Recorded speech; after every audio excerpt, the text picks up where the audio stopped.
Bénissons le mot Salvador, bénissons le mot Saint-Dieu, à lui soit la gloire, à lui soit l'honneur, à lui soit la puissance, bénissons l'Éternel, alléluia.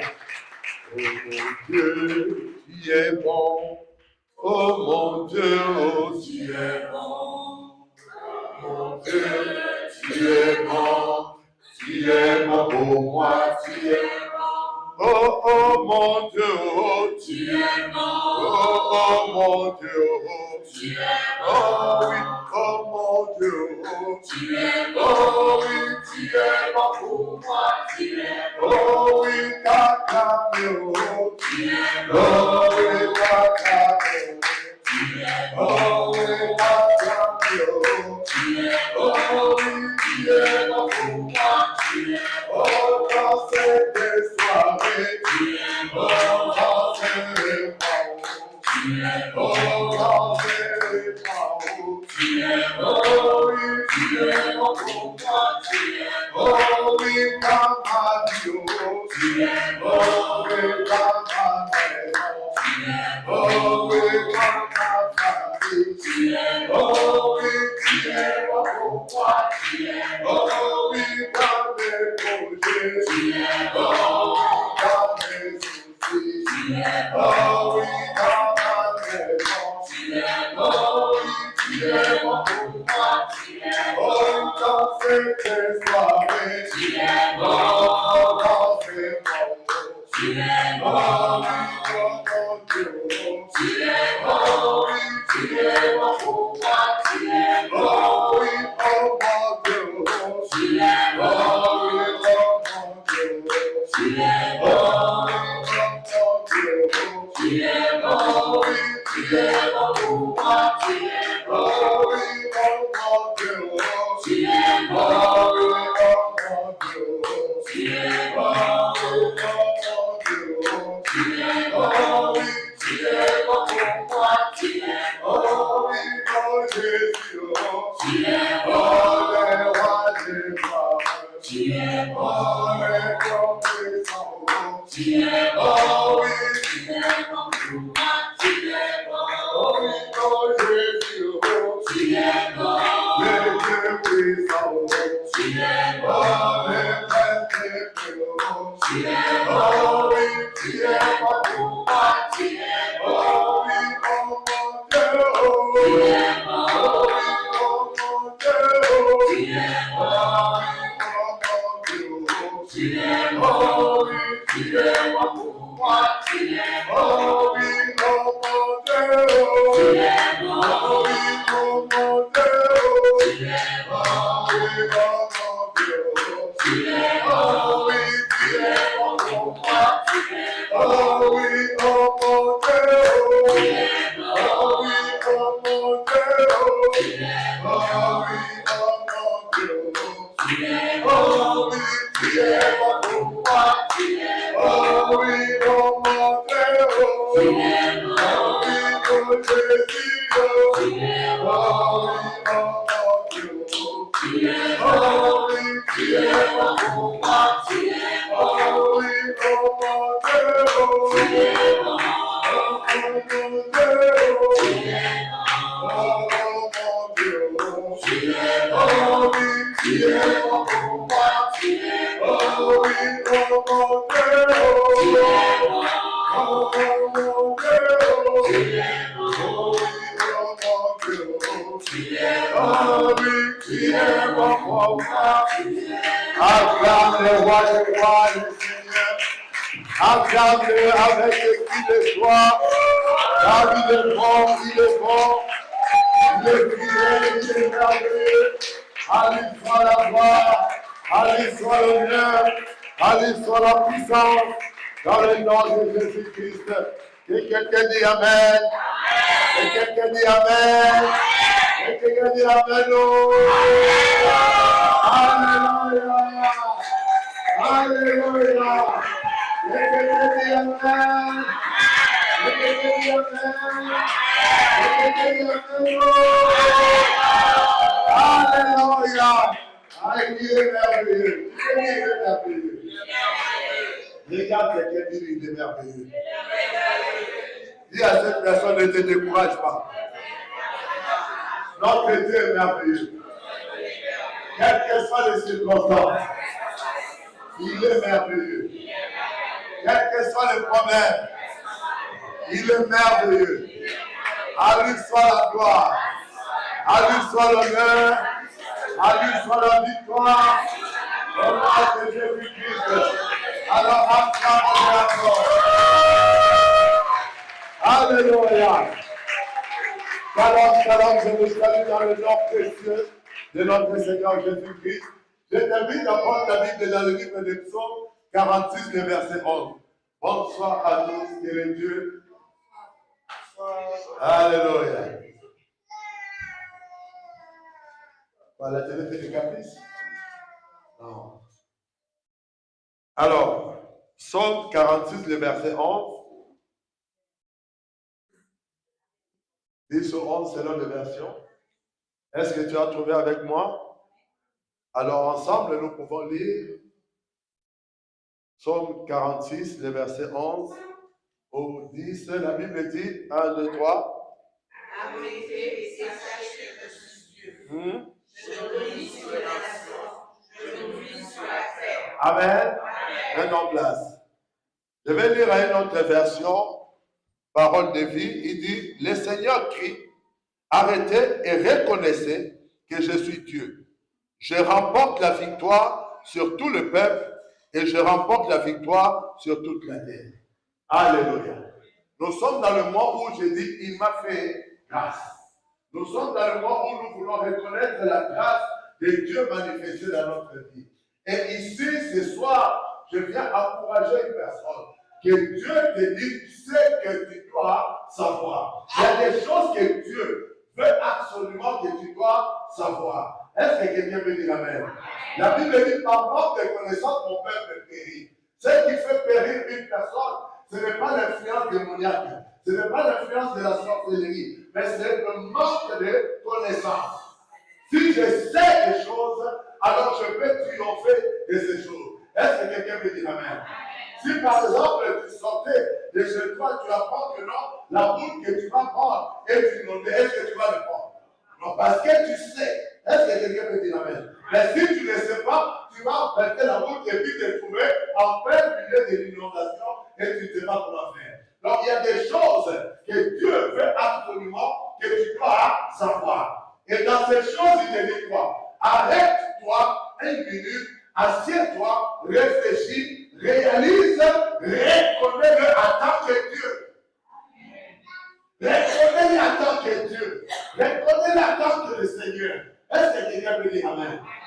Parce que beaucoup d'entre nous, quand nous parlons de Dieu, nous n'avons pas la bonne connaissance ou la reconnaissance qu'il est vraiment Dieu. Non seulement il est Dieu, il a dit qu'il a la victoire sur le peuple et il a la victoire sur tout le peuple et sur toute la terre.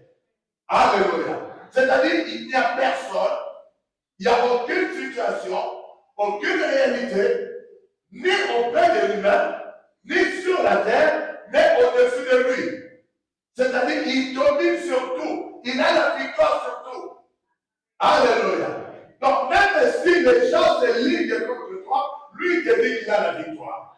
Même si sur la terre, tu as des difficultés, des épreuves, lui te dit qu'il a la victoire. Donc si toi tu reconnais que l'Éternel est Dieu, si tu reconnais qu'il est Dieu dans ta vie, si tu reconnais qu'il est cet être suprême, qu'il est au-dessus de tout, alors tu dois aussi savoir qu'il a la victoire sur tout. Alléluia. Les gens que nous lisons dans la Bible, dans l'ancienne alliance, ces personnes qui étaient des hommes et des femmes, de même nature que nous, ils avaient conscience que l'Éternel est Dieu. Malheureusement, notre génération, nous sommes une génération qui, normalement, on devait même être ceux qui reconnaissent vraiment que Dieu, l'Éternel est Dieu. Mais nous sommes encore là, toujours en train d'hésiter, tantôt plutôt, je m'encourage, je me décourage, non, mais Dieu. Les gens de l'ancienne alliance, ils ne doutaient pas l'instant que l'Éternel était Dieu. Tu vois un homme comme Élie le Tishbite. Un jour, il est à la montagne, en train de prier. On envoie 50 hommes pour venir l'arrêter. Il regarde ces 50 hommes. Il dit, si j'ai fait l'homme de Dieu, que le feu descend sur vous, le feu des amis sont calmés. On envoie 50 autres. Il les regarde encore. Il dit, si je suis un homme de Dieu, que le feu descend sur vous, le feu des amis brûlés. Il se trouve sur le mont Carmel avec 400 prophètes de Baal et 400 prophètes d'Astarté sous la domination de Jézabel. Mais il dit au roi Akab, donne-nous 2 taureaux. Le Dieu qui répondra par le feu, c'est celui-là qui est l'Éternel. Pourquoi? Il savait qui était Dieu. La Bible dit les prophètes de Baal et d'Astarté, ils ont fait toutes sortes d'incantations. Élie était là en train de les regarder. Ils ont fait des incantations. Élie était là en train de les regarder. Quand ils ont fini et que rien ne s'est passé, Élie a seulement arrangé l'autel. Il a mis le taureau sur l'autel, il a coupé, il a mis sur l'autel. Il dit, Seigneur, Éternel Dieu, que ce peuple sache aujourd'hui que c'est toi qui es l'Éternel. Et je fais toutes ces choses par toi. Le feu est descendu. Une prière de 30 secondes. Toi, tu pries 2 heures, rien ne se passe. Et il a fait une prière de 30 secondes, dit que ce peuple sache aujourd'hui que c'est toi qui es l'Éternel. Et que je fais toutes ces choses par ton nom. Vous savez pourquoi? Pas parce qu'il était élu, mais parce qu'il croyait. Il avait la reconnaissance que l'Éternel est Dieu. Il n'avait aucun doute. Quelles que soient les difficultés, quelles que soient les preuves que je traverse, je dois avoir cette connaissance. Je dois avoir la reconnaissance que l'Éternel est Dieu. J'ai connu me décourager, ni abandonner, ni reculer parce qu'il y a telle situation, il y a telle situation. Bien aimé, écoute-moi. Le diable n'a aucune force contre toi si ce n'est la vie. Et vous savez, quand tu utilises la vie, la première des choses qu'il utilise à toi, c'est quoi? Le découragement. C'est la première des choses qu'il utilise. Parce qu'il sait que si tu es découragé dans telle chose, tu ne feras plus rien. Et pendant que quand tu es en train de te décourager, tu es assis en train de te lamenter, ah oui, je ne comprends pas, pourquoi ceci, pourquoi cela, le diable te dit encore, il te souffle dans l'oreille. Pose encore la question. Toi, tu continues à poser la question. Mais je ne comprends rien, et pourtant il y a ceci. Il dit, mais oui, pose encore la question. Moi aussi, je ne comprends pas. Toi aussi, continue à poser. Et toi, tu passes ton temps à te poser la question. Je ne comprends pas ceci, je ne comprends pas cela. Non, l'Éternel dit, arrête et sachez que je suis Dieu. Reconnaissez que je suis Dieu. Et que j'ai la domination sur tous les peuples. Et que j'ai la domination sur toute la terre. Est-ce que quelqu'un peut dire amen? C'est-à-dire, je n'ai pas la domination sur une partie du peuple, mais j'ai la domination sur tout le peuple. C'est-à-dire, tout ce qui est dans le ciel, sur la terre, parce qu'il y a même dans le ciel, il y a le peuple. Vous savez? Parce que là, vous pensez qu'il parle du peuple, il parle seulement de ceux qui sont sur la terre. Non, il avait dit simplement, j'ai la domination sur toute la terre, y compris tous ceux qui sont sur la terre. Mais quand il dit que j'ai la domination sur tout le peuple, et sur toute la terre, il fait dire, j'ai d'abord la domination sur tout ce qui est dans le monde invisible que vous ne voyez pas. Tous les anges, que ce soit des anges qui ont gardé leur honneur, que ce soit les anges qui ont gardé leur honneur, des anges déchus, j'ai la domination sur eux, j'ai le pouvoir sur eux, j'ai la victoire sur eux. Mais il n'y a pas un démon qui est au-dessus de Dieu. Il n'y a pas un sorcier qui est au-dessus de Dieu. Il n'y a pas une puissance satanique ou diabolique qui est au-dessus de Dieu. Il a la domination sur tout. C'est pourquoi quand il dit dans le livre de Osée, il dit quoi? Pas de Osée plutôt, dans le livre d'Amos, il dit quoi? Mon peuple périt fort de connaissance. Parce que mon peuple n'a pas la connaissance que moi, l'Éternel, je suis Dieu. Que j'ai la domination et l'autorité et la victoire sur tout le peuple. Que ce soit dans l'invisible, que ce soit dans le visible. Et tout ce que la terre va faire, j'ai la victoire. Alléluia. Victoire, alléluia. Chantons, crions de joie. Jésus-Christ est sorti. Victoire. Alléluia.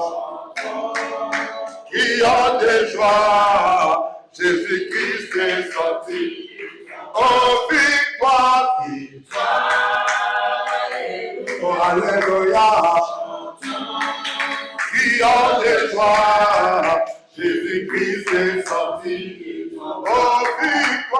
victoire. Alléluia. Crions de joie. Jésus-Christ est sorti. Oh, victoire, victoire. Alléluia. Jésus-Christ est sorti. Alors, victoire, victoire. Alléluia.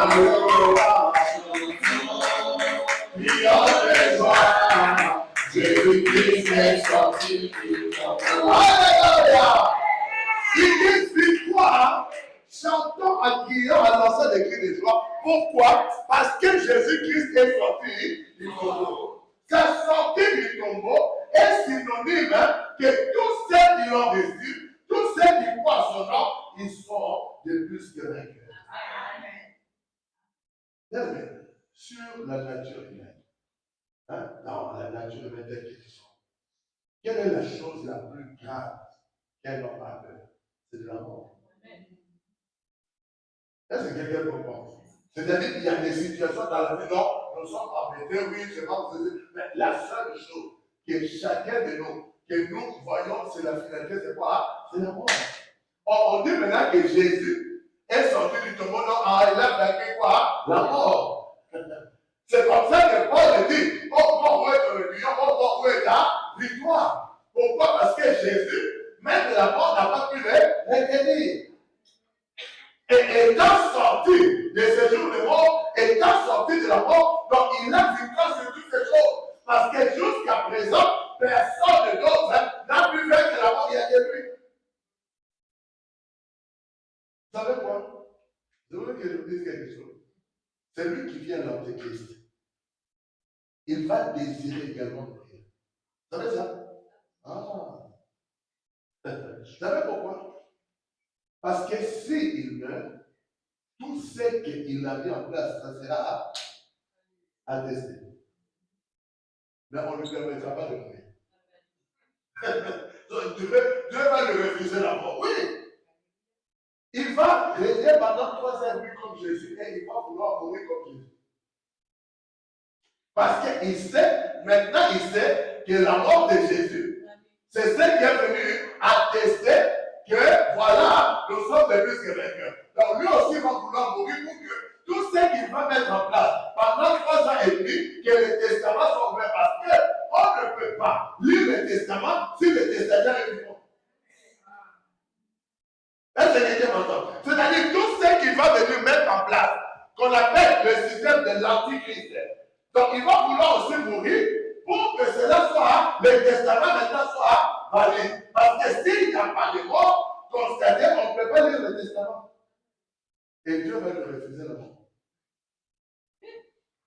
Vous ne l'avez pas dit dans l'Apocalypse, la Bible dit quoi? Apocalypse, ils l'ont vaincu à cause de sa dénation et à cause des paroles de leur témoignage. Ils n'ont pas élevé leur vie jusqu'à crainte de quoi? La mort.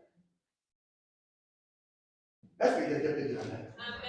Donc tu dois savoir, dans cette fin d'année 2023 et dans l'année 2024 qui est déjà à la porte, Dieu veut que toi et moi nous ayons conscience.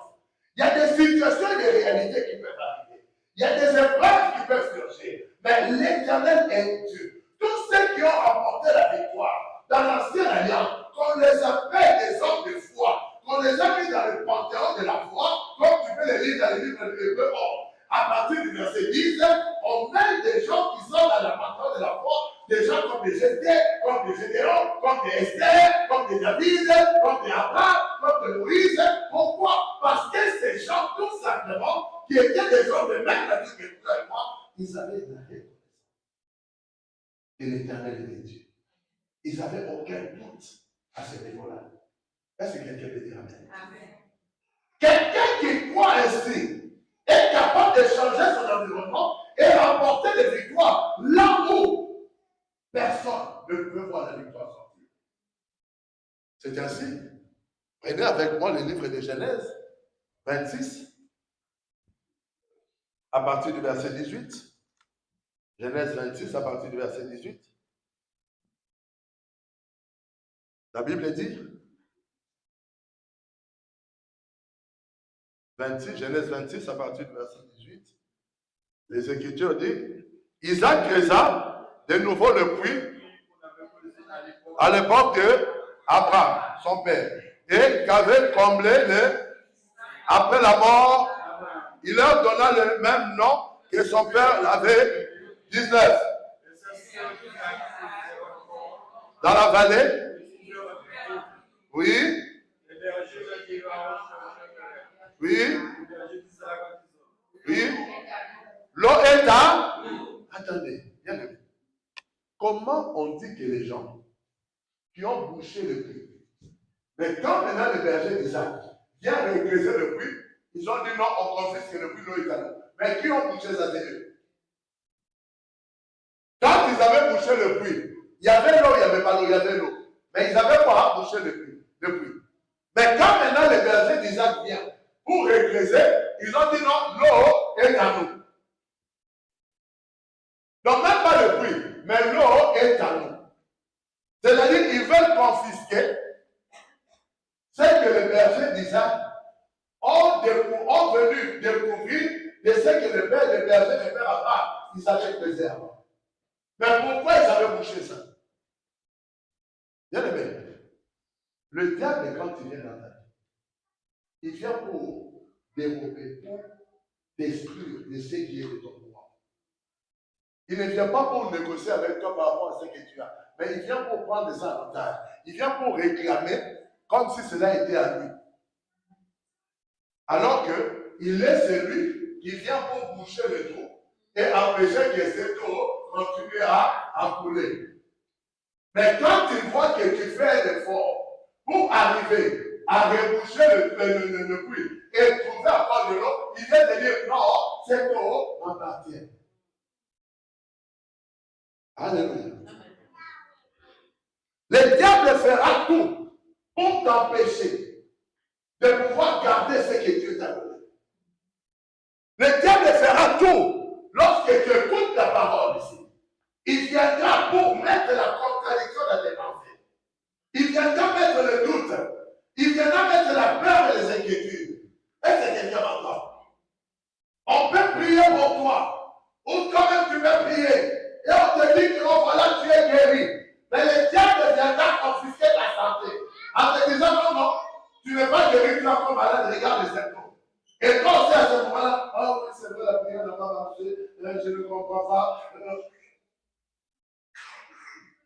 Alléluia. Oui. On va prier pour toi. On va dire que non, telle ou telle situation est écartée. Le diable viendra confisquer ce miracle. Et il va te dire non, non, regarde d'abord quand tu verras qu'il y a des découvertes. Quand tu vas regarder le film, tu vois qu'il y a des découvertes. Non, mais je ne comprends pas. Mais pourtant, on nous a dit que non, il y a un miracle à 24 heures. Mais moi, je n'ai rien vu, mais je ne comprends pas. Le problème des chrétiens de ce moment, ils ne comprennent rien. Par exemple, quand vous ne comprenez rien, comment voulez-vous avoir des solutions?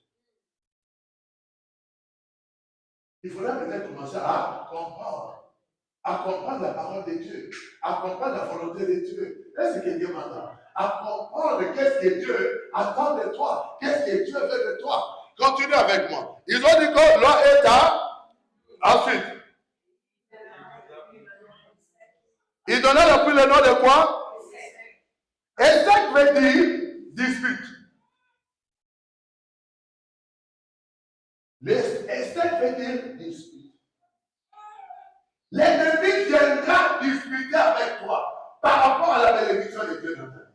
Il viendra combattre, comme je te dis, qu'il y ait des discussions, des disputes entre toi et ta bénédiction. Il viendra pour chercher à mettre le doute. Il viendra pour chercher par ces disputes jusqu'à ce que tu te décourages.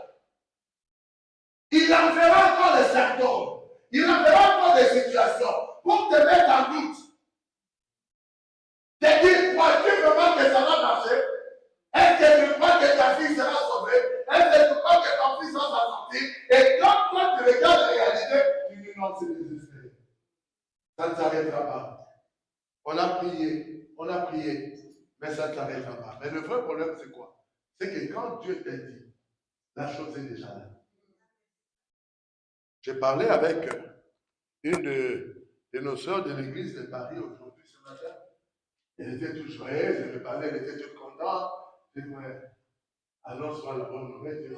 Oh oui, parce que, tu vois, il y avait telle chose, j'ai rencontré telle dame, la dame me dit que non, mais on te cherchait, on a une place pour toi. Je l'ai écouté, les jours que j'ai prié, je t'ai dit.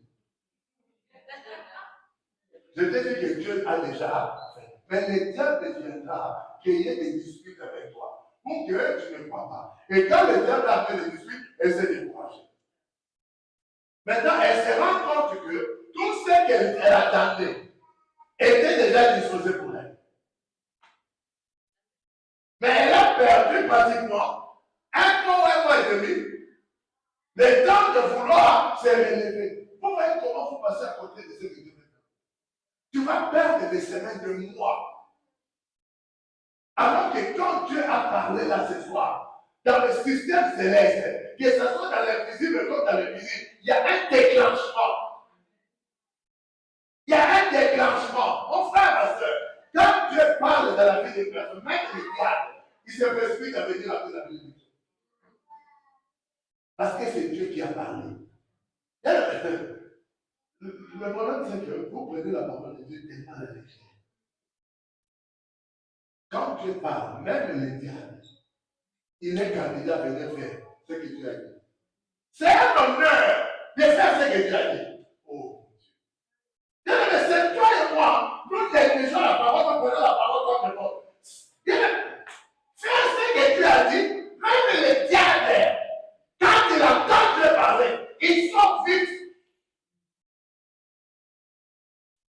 C'est pourquoi vous voyez la Bible dit quoi? Dans le livre de Proverbes, c'est la bénédiction de l'Éternel qui enrichit. Et l'Éternel laisse aucun jardin. Vous avez déjà posé la question pourquoi? Pourquoi on dit que c'est la bénédiction de l'Éternel qui enrichit? Parce que si Dieu te dit ce soir, Amen, je vais te le dire, les diables viennent de leur côté. Ils viennent demain avec une bénédiction dans ta vie. Tu comprends? Pourquoi? Parce que Dieu a dit que je dois te bénir. Donc le diable va venir te proposer une bénédiction. Et toi, si tu n'as pas le discernement, tu prends la bénédiction du diable. C'est pourquoi Dieu vient te préciser en te disant, c'est la bénédiction de l'Éternel qui arrive. Parce que même le diable, il sait qu'il va avoir une bénédiction rapide. Alléluia. J'ai vu des gens, Dieu lui a dit, je vais te bénir. Dieu a mis la parole dans ma bouche. J'ai dit à cette personne, Dieu a dit qu'il va te bénir, mais ne te bénis pas toi-même. Dieu va te bénir, mais ne te bénis pas toi-même. Mais tu vois, la personne cherche à se bénir lui-même. Oh non, Dieu a dit qu'il va me bénir, mais je t'ai dit que Dieu a dit qu'il va te bénir. Mais Dieu ne t'a pas dit de te bénir toi-même. Et le même jour, il sort, la personne va au marché. Et là, quand elle arrive au marché, elle rencontre un ancien mari, copain, je ne sais pas. En même temps, c'est plein ancien. Il voit cet ancien-là au marché. Ah, dès qu'il bloque, c'est moi, comment ça va? J'avais même des fruits pour toi. Et c'est lui directement, voilà qui m'a dit. Elle est retournée dans l'affaire avec l'ancien. Elle n'a même pas attendu demain de dire même non, la parole est sortie ce matin, mais que je laisse même la parole mûrir. Peut-être que c'est demain que ça sera meilleur. Hein? C'est pas comme ça. Quand tu assaisonnes la viande d'aujourd'hui, pour le manger de c'est meilleur. Hein? Tu mets l'assaisonnement aujourd'hui. Mais tu gardes ça pour faire les grillades. C'est pas comme ça qu'on fait de bon. Quand on dit qu'il y a gardé l'espoir, vous assaisonnez. Et demain, maintenant, tu veux mettre, il y en a le coup à bord. Non, elle n'a pas voulu être viande crue. Et Dieu m'a fait encore quand je l'avais trouvé le même jour le soir. Et quand je rentre dans sa maison, je vois quelqu'un là. Je fais son maison. Quand je sors, j'arrive à la porte, je la regarde, je dis, Dieu a dit, va te bénir, mais ne te bénis pas. Je répète avant la mort, ne te bénis pas. Toi-même. Mais quelques semaines après, il est revenu devant moi en pleurant. Je dis, mais tu pleures, qu'est-ce qui se passe? Oh, tu as vu le monsieur là, tu as venu chez moi. Je dis, mais moi, je t'ai répété au moins 3 fois. Dieu t'a dit il va te bénir, mais ne te bénis pas toi-même. Alléluia. Ne te bénis pas toi-même. Parce que quand Dieu dit qu'il va te bénir, il a déclenché le système de bénédiction. Donc même les démons, même les sorciers sont au garde à vous pour venir amener un semblant de bénédiction dans ta vie. Et si tu n'as pas le discernement, si tu ne connais pas comment ton Dieu fonctionne, tu vas prendre le vide et jamais tu vas. Jamais tu vas pleurer. Maintenant, après quand tu pleures, oh, je ne comprends pas. Comment tu comprends? Tu es parti vite avant même l'Éternel lui-même. Alléluia.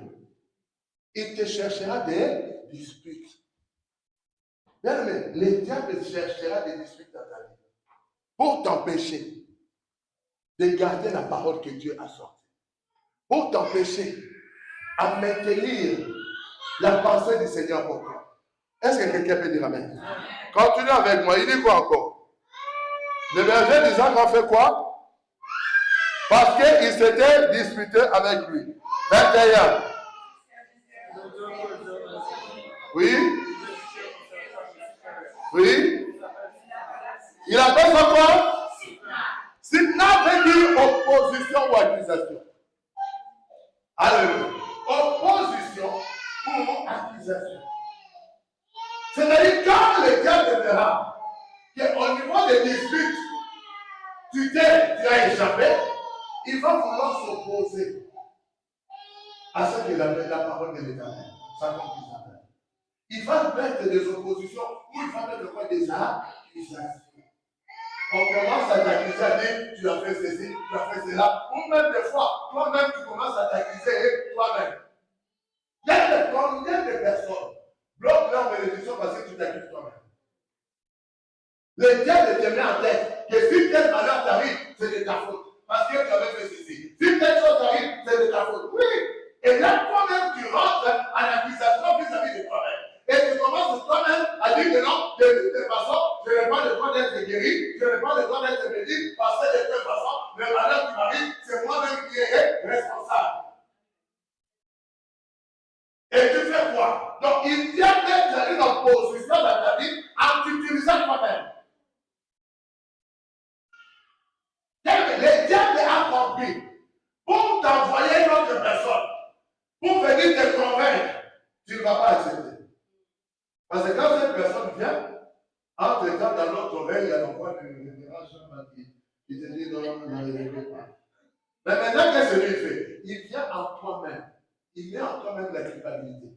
Il met en toi-même le raisonnement de dire que non, de toutes les façons, à cause de telle chose, Dieu ne peut pas le bénir. À cause de telle situation, Dieu ne peut pas le bénir. Bien aimé, beaucoup d'agents du diable, excusez-moi, sont maintenant à l'église devant la chair. Des sorciers qui sont là sur la chair, qui te disent que si tu n'as pas eu le miracle, c'est parce que tu as fait ceci, c'est parce que tu as fait cela. Si tu n'as pas été guéri, c'est parce que tu as fait ceci, tu as fait cela. Ce sont les filles des accusateurs. Si quelqu'un tenait la Bible et te parlant de Jésus-Christ, en te disant en même temps, tu n'as pas été béni à cause de telle ou telle chose, ne l'écoute plus, parce que c'est l'accusateur, c'est l'agent du diable. Dieu t'a sauvé alors que tu étais pécheur. Et maintenant que tu as été baptisé à Jésus-Christ, Dieu va commencer à te culpabiliser. Pourquoi il t'a pas culpabilisé quand tu étais encore dans le monde? Il aurait dû te culpabiliser pendant que tu étais dans le monde, pendant que toute les nuits tu étais dans le monde.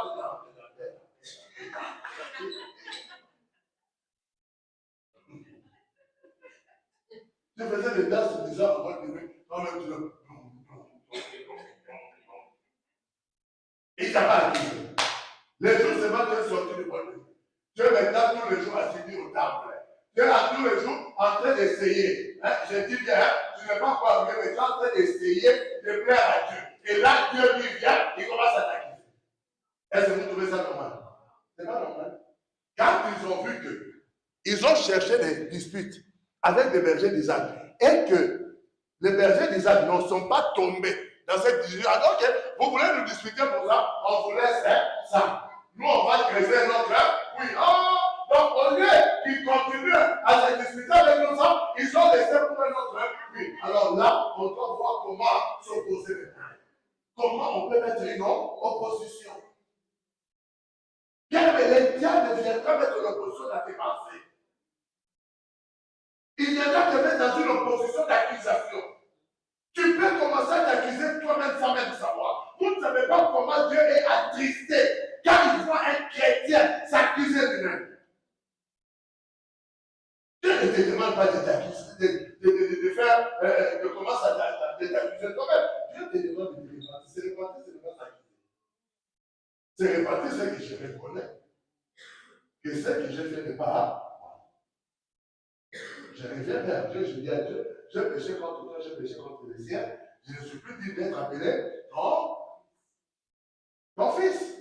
Prends-moi comme l'un de ses mercenaires. Alléluia. Qui dit amen à cette parole? Maintenant, moi, je peux vous dire quelque chose.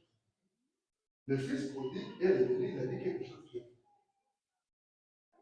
Oui, bien fort.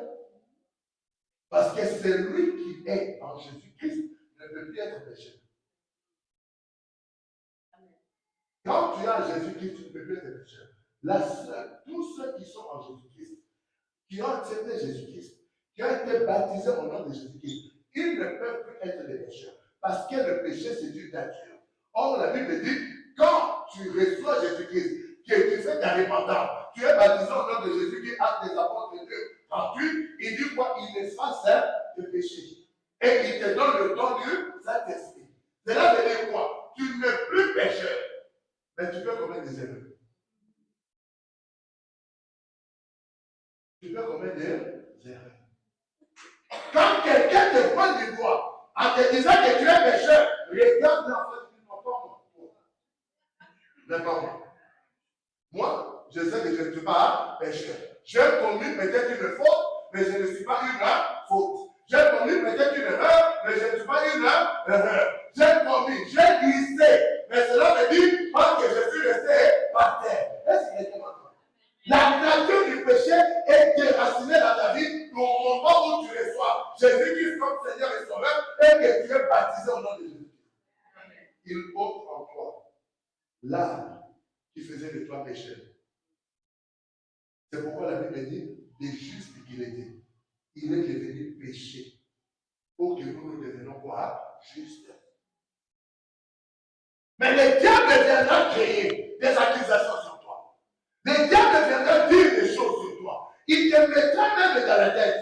Il mettra dans la tête d'autres personnes qui viendront te faire des serments matin, midi, soir pour te culpabiliser.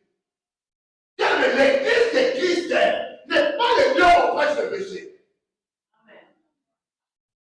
Est-ce que quelqu'un, l'église de Christ, je ne dis pas l'église de Christ, il faut faire la nuance entre l'église et l'église de Christ. Parce qu'il y a des églises qui ne sont pas des églises de Christ. Quand parce que Christ a dit quoi? Dans Matthieu 16, le verset 18, il dit quoi? Sur cette révélation, je bâtirai mon église. Les portes du séjour de mort ne pourront pas contre elle. Il dit, par cette révélation, je bâtirai mon église. Quelle est la révélation? Quelle est la révélation? Sur quelle révélation il bâtit son église? Sur quelle révélation? Sur la révélation du Fils de Dieu. Or, qui est le Fils de Dieu? Le Fils de Dieu est la représentation visible de l'amour du Père. Le Fils est la représentation visible de l'amour du Père. L'amour qui était invisible devient visible par le Fils. Il dit sur la révélation de Christ de l'amour, sur la révélation du Fils qui est le Fils de son amour. Sur cette révélation-là, que je bâtis mon église. Une église qui est bâtie sur les doctrines démoniaques et de la sorcellerie, ce n'est pas l'église de Christ. Je vous dis, ce n'est pas l'église de Christ. Même quand on va utiliser là-bas au nom de Jésus, ce n'est pas l'église de Christ. Parce que son église est bâtie sur le fondement de l'amour. De Christ qui est l'expression vivante de l'amour. Dieu a tant aimé le monde qu'il a donné son Fils, afin que quiconque croit en lui ne périsse pas, mais qu'il ait la vie éternelle. C'est sur cette révélation. Il dit, toute église qui est bâtie sur la révélation, que le Fils est l'expression de l'amour du Père, l'amour qui était caché, a été manifesté, le temps de séjour de mort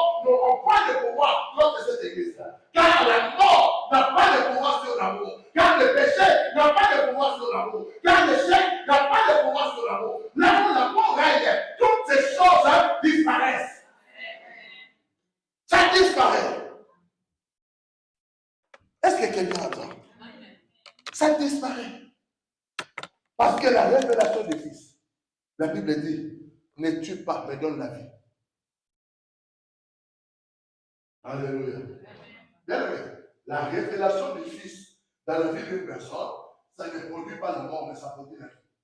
Parce que la Bible dit, la parole du Fils donne la vie aux morts.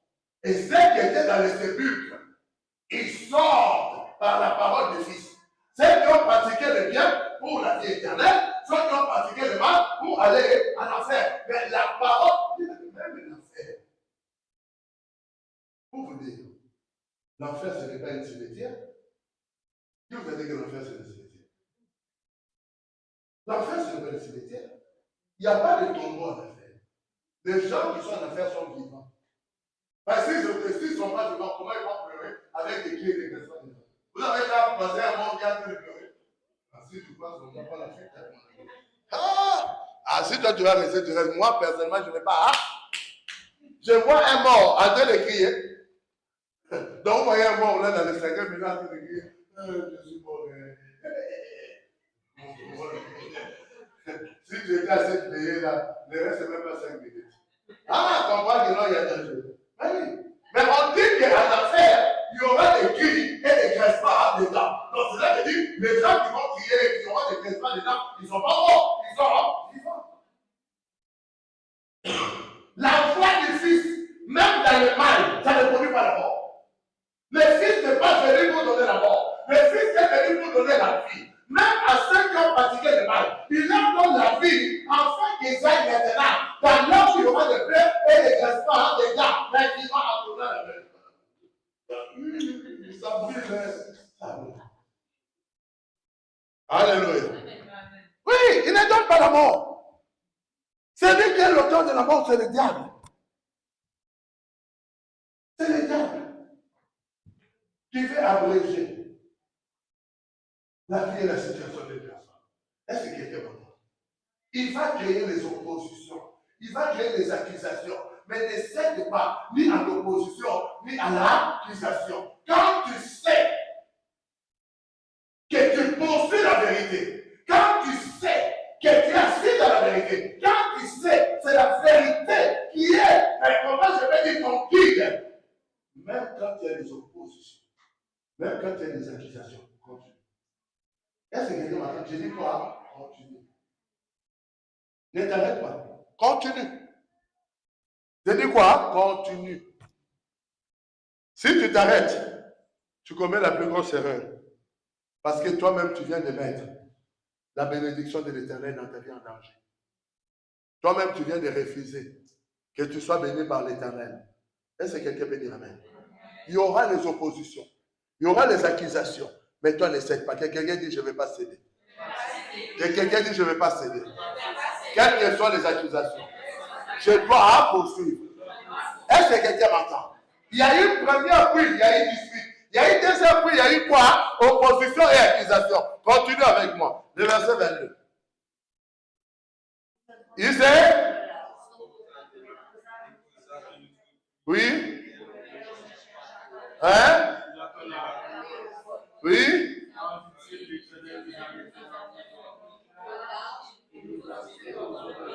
Alors, il dit, ils se sont transportés de là. Où est-ce que tu trouves ce mot encore transporté dans la vie? Ça ne dit rien. Transporter, c'est quoi? Soulever, hein? Maintenant, il n'y a pas un verset dans la Bible qui on te parle pas de transporter. Jésus a été transporté dans le désert dans l'esprit. Un autre qui te concerne, toi. Il a fait quoi? Transporter du royaume d'une puissance de ténèbres vers le royaume du Fils de son amour, Colossiens 1, verset 13. On dit ici, Isaac et ses bergers furent transportés. 1. Du puits des disputes. 2. Du puits de l'opposition et des accusations vers un autre puits qu'on ne cherchait plus qu'elle. Et il donna ces lieux-là, ce puits-là, le nom de réponse. Car, dit-il, l'Éternel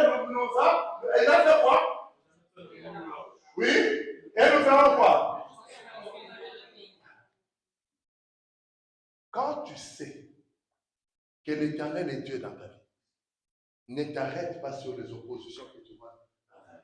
Quand même les oppositions viennent, quand même les accusations viennent, même quand les disputes viennent, ne t'arrête pas.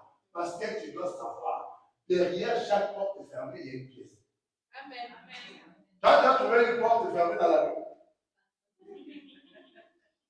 il y a déjà trouvé Dieu seulement dans la rue, tu trouves dans la rue une porte fermée. Vous avez déjà vu ça? Chaque porte est fermée. Derrière cette porte, il y a une pièce.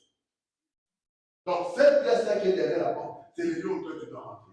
Est-ce que quelqu'un m'entend? Donc, quand les oppositions viennent, quand les accusations viennent, quand les disputes viennent, comprends que derrière tout ça, il y a les routes. C'est-à-dire, il y a un espace beaucoup plus grand où je dois maintenant prospérer.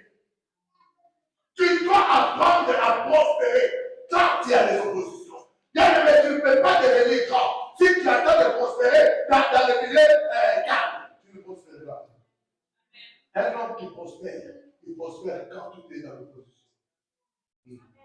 Je vous ai dit quand il y a eu Covid, il y a des gens qui sont devenus milliardaires. Pendant que d'autres étaient confinés à la maison, d'autres sont devenus milliardaires. Covid n'a pas eu opposition sur eux. Mais ils ont utilisé l'opposition de Covid pour devenir quoi? Des milliardaires. Est-ce que quelqu'un m'entend? Oui. Les musulmans prospèrent. Dans les pays où il y a des misères, où il y a des oppositions. Mais eux, quand ils arrivent là, ils trouvent la commune pour le Sénégal. Un homme a dit, si tu vois un Chinois passer à un endroit, tu vas passer 1000 fois pour savoir pourquoi le Chinois est passé. Si tu veux voir lui passer seulement une fois, il part. Ne laisse pas, tu vas passer une fois. Et 10 fois, tu vas voir pourquoi il est passé par là. Mais si tu dis non, il est passé une fois, tu vas dormir. Le mec là, tu vas le dire, là, tu vas mater l'hiver. Parce qu'il avait trouvé quelque chose. On va dire, hein, l'hiver. Est-ce que quelqu'un m'entend? Apprends à prospérer quand les situations sont hostiles. C'est le moment où tu dois déployer tes ailes. C'est le moment où tu dois déployer ta force. L'opposition, les accusations, te donnent simplement l'opportunité de libérer le potentiel de Dieu qui a dans ta vie.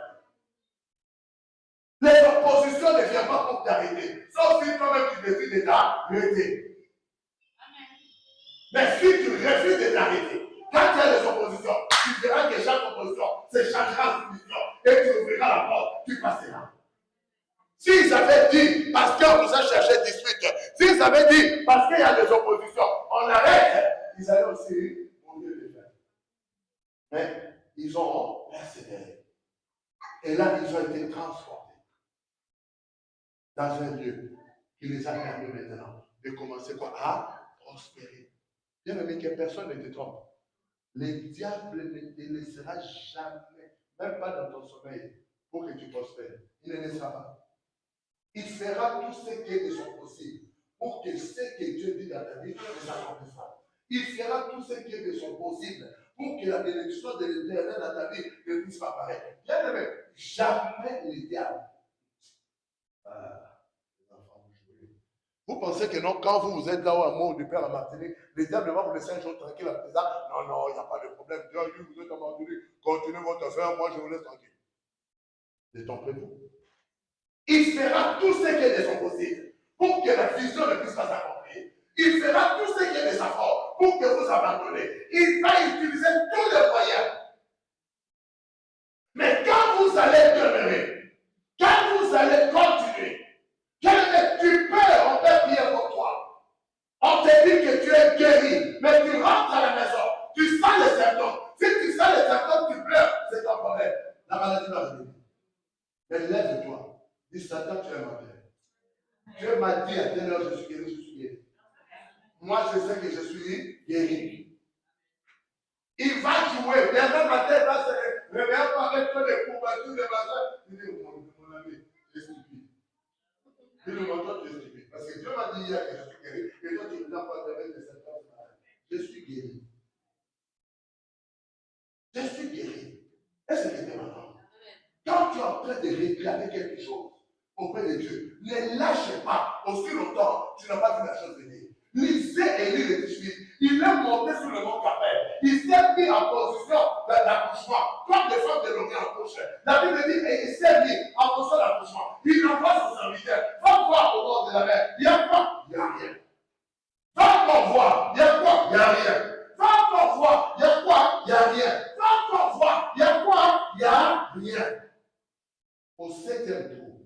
Quand il va voir, il dit, je vois le nuage comme une porte. Il dit, descends, va dire à Gad qui va pleuvoir. Le général Naman est arrivé au Jourdain. Élisée lui a dit, quoi, jette-toi 7 fois. Il se jette première fois, il sort toujours les deux. Deuxième fois, il sort toujours les deux. Il se fâche. Il dit, mais attends, ce prophète, c'est Dieu de moi ou quoi? Il dit, je vais arrêter, je vais. Son soldat me dit, mon général, à vos ordres. Qu'est-ce qui t'a demandé? De te jeter seulement 5 fois. Tu es qu'au deuxième tour. Ah, mon général. À vos ordres. Général, troisième fois. Général, il sort troisième fois, il dit, à vos ordres, mon général. Il a 17. Il reste seulement 4. Général encore dans le journée. Il sort. 4e fois, 5e fois, 6e fois. On dit au 7e fois. Quand le général est sorti, sa peau est devenue pure. Il est devenu pur. Est-ce que quelqu'un m'entend? C'est-à-dire, tu ne lâches pas aussi longtemps, tu n'as pas vu ta guérison totalement. Tu ne lâches pas aussi longtemps, tu n'as pas vu ton miracle totalement. Pas quand tu as eu semblant de miracle, mais quand ton miracle a été authentifié. Quand ton miracle a été authentifié, tu ne lâches pas. Répète avec Dieu, répète la parole, jusqu'à ce que tu vois la chose arriver. S'ils avaient arrêté, ils n'auraient pas eu révolte. Révolte ne veut pas dire qu'ils ont réussi. Il se dit quoi? Regarde ce qu'il dit à la fin. Maintenant, il nous a mis. Qu'est-ce qui va se passer? C'est-à-dire l'opportunité de prospérer maintenant dans le pays est arrivée. Pourquoi? Parce que l'Éternel nous a transportés, on a passé les obstacles, on a tenu bon.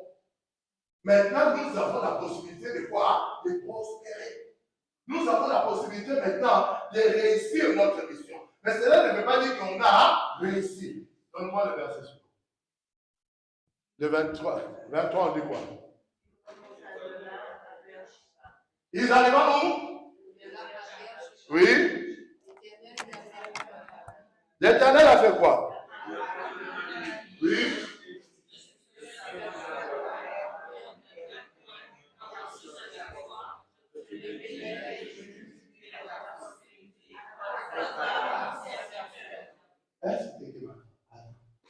Vous êtes beaucoup ici. Vous aimez que Dieu te visite.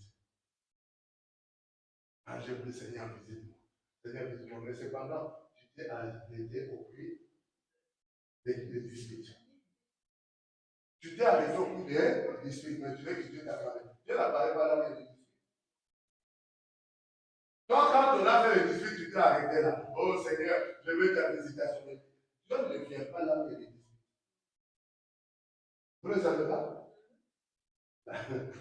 La Bible dit, hein, vaut mieux vivre dans une maison où tu manges des herbes amères avec la paix qu'une maison où tu manges la viande avec des disputes. Pourquoi? Parce qu'une maison où il y a de la viande avec des disputes, Dieu ne vient pas. Mais Dieu viendra dans une maison où il y a des herbes amères avec la paix. Parce que la Bible dit qu'il est le Dieu de paix. Il est Shalom. Dieu est Shalom. Il vient dans la paix. Donc, aussi longtemps toi tu es au puits des disputes. Maintenant que je vous explique le puits. Le puits, vous savez, ça veut dire quoi? Le puits représente première chose, la soif. Parce que quand quelqu'un fait au puits, c'est pour pousser quoi? L'eau. C'est pour répondre à la soif. Est-ce que quelqu'un m'entend? Ou c'est pour boire, ou c'est pour faire manger, ou c'est pour faire la lessive, ou pour le don. Tu viens répondre. Tu viens au puits pour répondre à quelque chose. Or, le puits est profond. Et en bas, il y a quoi? L'eau des sources, qui représente la parole pure de Dieu. Être assoiffé d'aller dans la profondeur avec Dieu, pour découvrir la profondeur de Dieu. C'est ça ce qui représente Dieu. Maintenant, si tu arrives dans un puits où il y a la profondeur de Dieu, mais on te cherche des disputes. Donc là, ça devient des eaux amères. Dieu ne peut pas venir là avec des eaux amères. Donc cette eau-là est amère, ce n'est pas Dieu. Parce qu'il y a des disputes. Il dit si quelqu'un a un esprit de dispute, dans le livre déjà, il dit n'ayez pas un esprit de dispute, mais un esprit de douceur. Donc là où il y a des disputes, l'eau devient amère. Vous avez déjà vu à un endroit où il y a des disputes, l'eau est douce, amère. Parce que la parole de la bouche est amère à cause des disputes. Donc Dieu ne pouvait pas venir là. Quand ils se quittent là, ils arrivent au puits de l'opposition et des accusations. Dieu ne peut pas rester là où on accuse les gens. Il a dit l'accusateur de nos frères a été précipité sur la terre. L'accusateur de nos frères. Donc là où toi tu t'assois avec des accusations, Dieu ne peut pas rester là. Parce qu'il voit qu'il a le diable. Oh, alléluia. Alléluia. Même quand tu t'accuses toi-même, le diable voit déjà qui est avec toi. Qu'est-ce que Dieu va nous dire? Si toi tu as fait du diable de ton combat. Si toi tu es avec le diable dit accuse-toi comme un petit acquis. Le diable dit non, on a dit ceci, je comprends, c'est dedans. Dieu te voit avec le diable. Vous laisse encore faire votre ménage. Dieu faisait que tu seras fatigué de ton ménage avec eux. Mais Dieu dit, regarde, est-ce que quelqu'un m'entend? Mais quand ils sont passés Rehoboth, on dit maintenant ils sont partis où? À Bethsheba. Est-ce que quelqu'un m'entend? Bethsheba veut dire puits du serment. Ou puits du septième. Bethsheba veut dire puits du serment. Donc là où Dieu fait un serment, que je jure par moi-même, je te bénirai, je te rendrai grand. Vous avez vu que Dieu a juré par lui-même avant qu'Abraham se trouve d'abord sur l'autel où il doit sacrifier Isaac. C'est après l'autel qu'il doit sacrifier Isaac que Dieu apparaît à Abraham. Il dit, je jure par moi-même, je te bénirai, je te rendrai grand. Dieu ne viendra pas faire serment avec toi si tu t'arrêtes d'accord sur la route. Il faut que tu dépasses les limites de la maison des hommes pour arriver au lieu où Dieu va t'apparaître et t'apparaître avec un serment. Ils ont dit, ils sont arrivés où? Ils remontaient de là. Et qu'est-ce qui s'est passé? Dieu les a apparus. Regarde là ce que Dieu lui dit à l'apparition de Dieu. L'Éternel lui est apparu dans là et dit, je suis qui? Bon, les cœurs, car je suis avec toi. J'étais ta postérité à cause de Abraham, serviteur. 27. Il fait quoi? Oui?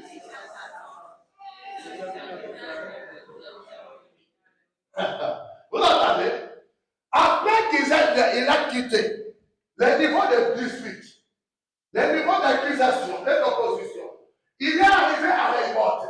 Il dit maintenant, l'Éternel nous met au large. Nous avons la possibilité de prospérer. Regardez maintenant ce que Isaac a fait. Isaac a bâti une tente avec un hôtel. Donc cela veut dire quoi? Il demeure maintenant dans la présence de Dieu. Il bâtit un hôtel. L'hôtel est pour s'incliner devant Dieu. L'hôtel est pour se rabaisser devant Dieu. L'hôtel est pour écouter Dieu. Là où il y a l'hôtel, on s'humilie, on se met à genoux, on doit écouter l'Éternel. Là où il y a l'hôtel, je me humilie, je me prosterne devant toi. Là où il y a l'hôtel, l'Éternel commence à parler. Là où il y a l'hôtel, le feu de Dieu descend. Le feu ne descend pas partout, mais là où il y a l'hôtel, il a bâti l'hôtel et il a mis des tentes. Il a bâti l'hôtel et une tente. La Bible dit quand Noé est sorti, Noé a bâti l'hôtel pour s'incliner devant Dieu. Il a bâti l'hôtel pour s'incliner devant Dieu. Pour se prosterner afin que le feu puisse descendre du ciel. Et il est quoi? Et on a dit, il a invoqué quoi? Le nom de l'Éternel. Or la Bible dit quoi? Quiconque invoquera mon nom sera là. Mais on n'invoque pas le nom de Dieu dans la rue. On invoque le nom de Dieu sur l'autel. Tu ne peux pas te mettre dans la rue comme ça, tu es en train d'invoquer l'Éternel, je t'invoque, l'Éternel, je t'invoque. On invoque l'Éternel à l'autel. Je me mets. Quand tu es devant l'autel, tu peux l'invoquer. Quand Jésus était sur l'autel, il a invoqué. Eli, lama sabachthani. Mon Dieu, pourquoi m'as-tu abandonné? La Bible dit qu'il y avait les ténèbres qui couvraient le lieu pendant à la troisième heure. Mais quand il a dit, Eli, lama sabachthani, le lumière ténébreux est parti. Et la lumière, le soleil de justice, s'est levé. Et là, il a pu dire, maintenant, tout est accompli. J'ai chassé les ténèbres, j'ai appelé la lumière, j'ai invoqué l'Éternel m'a répondu. Est-ce que quelqu'un m'entend? J'ai invoqué l'Éternel m'a répondu. Mais il n'a pas invoqué l'Éternel dans le marché, il a invoqué à l'autel. Et la Bible dit, il a dressé là une tente. Et ce serviteur, c'est maintenant quoi? Le prix du serment. Le prix du serment. Là, c'est le prix révolte. Là, c'est le prix du serment. Dieu jure par sa parole. Il jure sur ce que la Bible dit, tout homme jure par celui qui a au-dessus de lui. Mais ce qui est au-dessus de l'Éternel, c'est sa parole. Les deux choses qu'il est impossible à Dieu de mentir. La Bible dit les deux choses qu'il est impossible à Dieu de mentir. Là, Dieu fait un serment. Parce qu'il a vu l'autel et il a vu la tente. Et la Bible dit quoi? Demeurez à l'abri du Très-Haut et reposez-vous à l'ombre du Tout puissant. Or, il dit quoi? Le prix de Betcheba, qui est du prix de serment, mais qui est aussi du prix de repos. Septième jour, l'accomplissement, le prix du repos. Je parle à quelqu'un ce soir. Avant le 31 décembre, que l'Éternel te donne le prix de repos. Qui te donne le prix de repos. Que tu te reposes de toutes les batailles de ta vie. Que tu te reposes de tous les combats de ta vie. Que tu te reposes de la vie de maladie, de la vie des épreuves, de la vie, je ne sais pas moi, de l'irritation. Que l'Éternel te donne un prix de repos. Qui te donne un prix de repos? Où il jure par lui-même. Où il ne jure plus par les hommes. Où il ne jure plus par ceci ou cela. Mais que l'Éternel jure par lui-même. C'est-à-dire à quelqu'un, c'est ce prix-là que tu as besoin. Le prix du repos. Tu as besoin du prix du repos. Le prix du septième, le prix du repos. Et cette année 2023, c'est le chiffre 7. Écoute-moi, monsieur, madame, ne laisse pas 2023 partir le 31 sans que l'Éternel te donne le repos. Et tu ne laisses pas l'année s'en aller sans que Dieu te repos. Que l'Éternel te donne le repos, qui te donne son shalom, qui te donne son shalom, qui te donne son shalom, qui te donne son silo, qui est dans le repos, qui t'accorde le prix du repos. Où il a fait un serment que je jure par moi-même. Je jure par moi-même. Donne-moi le verset 26. Regarde ce qui se passe. La Bible dit quoi? Attendez, Abimelech est celui qui avait chassé Isaac. C'est celui qui a dit à Isaac, tu pars de chez nous. Parce que tu deviens trop riche. Tu deviens fort riche, on ne veut plus te voir ici. Va-t'en. Mais on dit, Abimelech a fait quoi? Ah, lisez ça bien.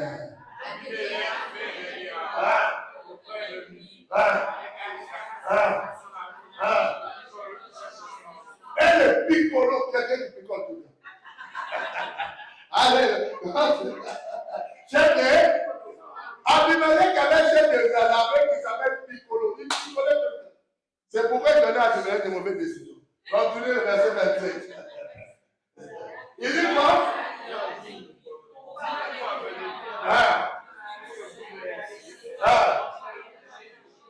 Il dit pourquoi vous venez vers moi, puisque vous me haïssez et vous m'avez envoyé de chez vous. Oh, je dis à quelqu'un, ceux qui t'ont haï, ceux qui t'ont rejeté, ceux qui t'ont envoyé, bientôt ils vont venir. Je dis, tu m'en vas les chercher, mais ils vont venir. Je dis, quand tu auras le prix de Betcheba, le prix du serment, ceux qui t'ont rejeté, ceux qui t'ont méprisé, ils vont venir. Ils sont venus. Il dit, pourquoi vous venez? Vous me haïssez, vous m'avez envoyé de chez vous. Donne-moi 28. Et il répondit quoi? Oh, non, s'il te plaît, dis-moi ça bien. Nous quoi? Nous voyons quoi? Nous voyons quoi? Nous voyons quoi? Alléluia! J'ai dit, on va voir que l'Éternel est avec toi. On va voir que Dieu est avec toi. On va voir que Dieu est à ta maison. Nous voyons que l'Éternel est avec toi. Mais on ne dira pas que l'Éternel est avec toi si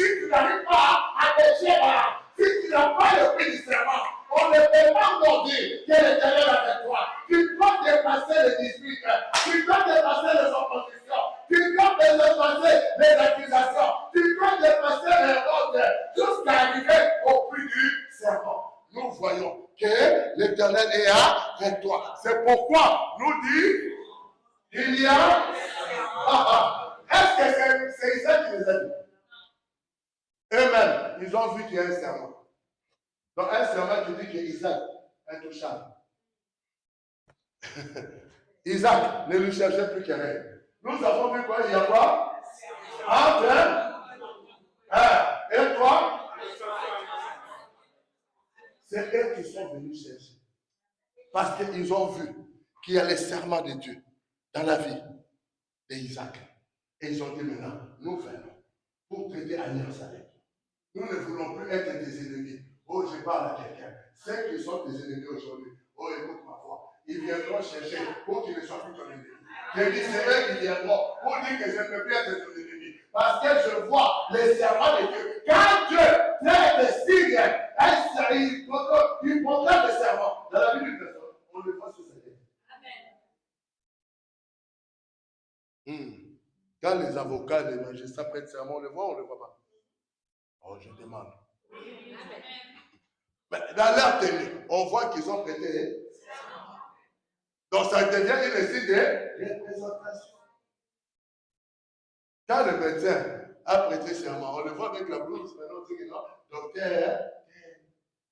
Oh, quelqu'un dit amen. Les serments de Dieu ne se verra dans ta vie. Ça se verra sur ta tête. On verra sur ton front que Dieu a traité serment sur ta vie. Que Dieu a décidé des choses sur ta vie. Et tu deviendras un homme et une femme intouchable. Je dis ta maison deviendra intouchable. Je dis ta maison deviendra inaccessible. Parce que l'Éternel a fait le serment sur ta vie. Il a fait le serment sur ta destinée. Il a fait le serment sur ta maison. Reste quelqu'un maintenant. Je dis, ne reste pas dans le puits de dispute. Ne reste pas dans le puits d'opposition, ni d'accusation. Dépasse tous ces niveaux. Même quand tu arrives à le monde, ne t'arrête pas là. La Bible dit, il a dépassé le monde, il a dressé l'autel, il est 40. Et là, ils ont creusé le puits. Là, maintenant, ils ont creusé le puits. Quand ils ont creusé le puits, c'est Abimelech qui vient. C'est Abimelech qui vient avec son chef de l'armée. Parce que c'est son chef de l'armée qui avait poursuivi Isaac. Il a dit, si tu ne quittes pas, ils vont vous tuer. Isaac, ils sont partis de là. Mais le chef, il est picolo.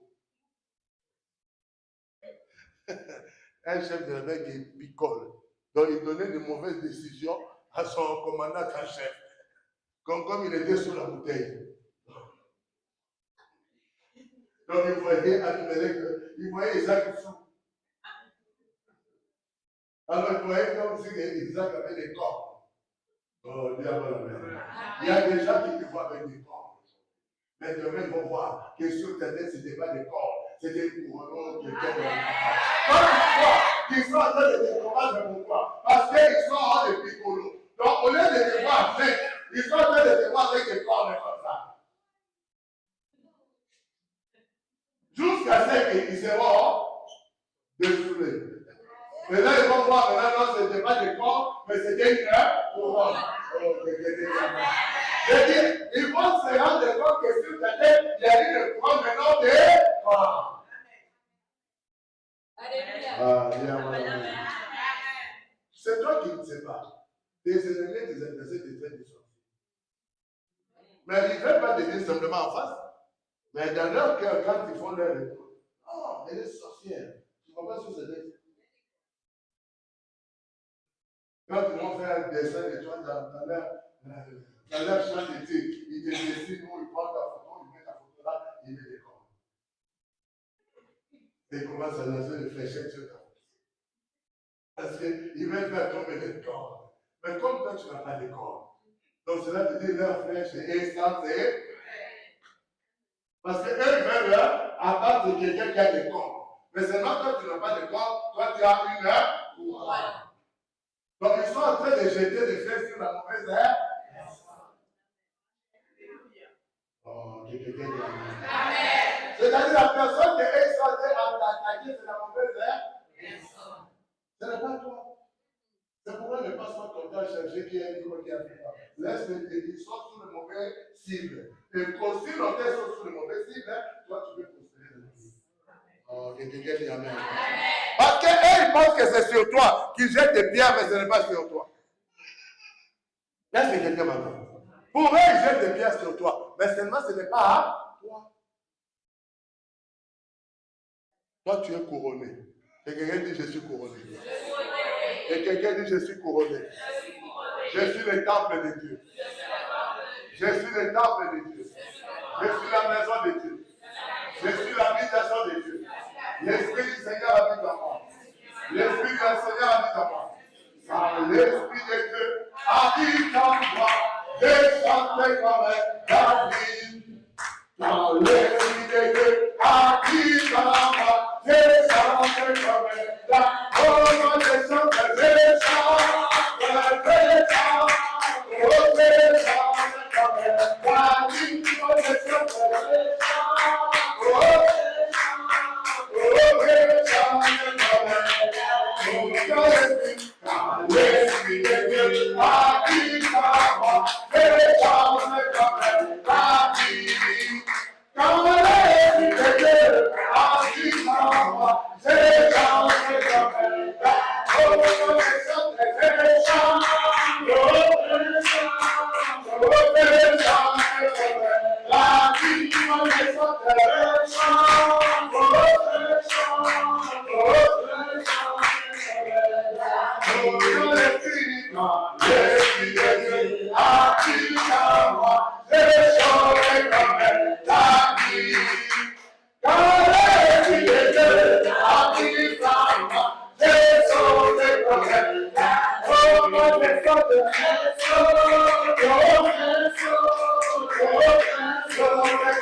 à mon témoignage est exceptionnel.